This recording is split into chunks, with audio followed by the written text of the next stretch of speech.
DeAndre Hopkins in Nashville today, visiting the Titans, got there last night, posted on Instagram that he was at the CMAs. Again, that's the first I've heard of that on an NFL visit. There he is. Look at that. Seeing Tim McGraw. Can we get him some better seats?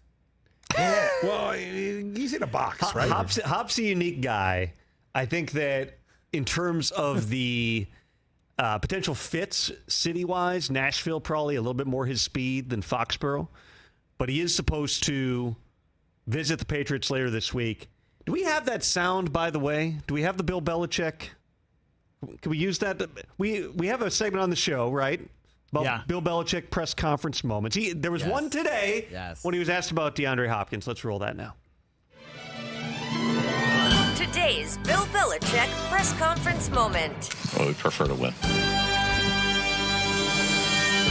Bill, when you mentioned some uncertainty about whether or not Hopkins might visit, is that because... They asked about the date. I'm not sure. Okay.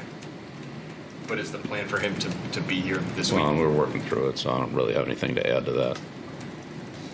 I didn't know if the uncertainty was on his end or on your end, whether or not you wanted to have him I here. think it relates more to the logistics and things like that. So I'm not really a travel agent here. I'm not going to say it's going to happen here or not going to happen, or well, there's a lot of other stuff going on that I'm not directly involved in, and so I'm not going to say anything, and then you turn around and say, oh, I misled you in some way, because that's not what I'm going to do.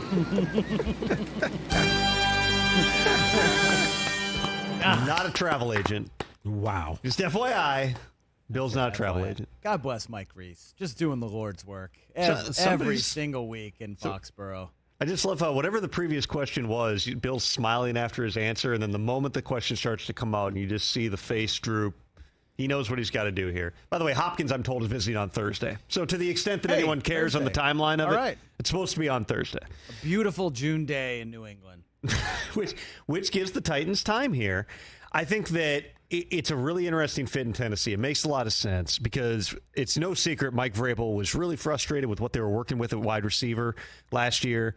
They obviously drafted Treylon Burks. He's a young player. They've tried, went out and traded for Julio Jones a couple of years ago. That did not work out. They traded for Robert Woods last year. He actually led them in receiving, I believe, but he's gone. He's in Houston now. Hopkins is a guy who goes back to the Houston days with Mike Vrabel. He saw Hopkins up close and personal for 4 years when he was on staff in Houston. Then he had to play against him twice a year when he was in Tennessee as the head coach, and Hop was still on the Texans here. I think that, and remember we talked about this when I called in the day that he was released, and Rich was asking about, they couldn't get anything for him. And I think between that and the Dalvin Cook situation is a reminder of how hard NFL trades are, particularly when you get beyond the draft, because the compensation changes in terms of when those draft picks are, if you're pushing them out a year, because teams have spent so much of their resources in terms of cash as well as cap. And in a lot of cases, players have to do what Allen Robinson, who we had on the show earlier, did with his contract, which was we're willing to rework this year. And the Rams paid some money, and he took a little bit less, and then the Steelers are left with a number that they could stomach, and you get to the best place. With Hopkins, there were multiple teams that were inquiring, the Chiefs, the Bills among them. There was at least one trade that was pretty close to happening. Then Odell Beckham Jr. gets paid on a deal that's got $15 million fully guaranteed, upside to 18, and Hop goes, well, I'm not taking less than that. So at that point, the Cardinals are in a position where they can't trade him. Nobody's going to take on the 15. Nobody's going to spend that money right now on Hopkins. That's not where the market is, and so they have to release him. Catch the Rich Eisen Show every single day on the Roku channel, 12 to 3 Eastern, for free.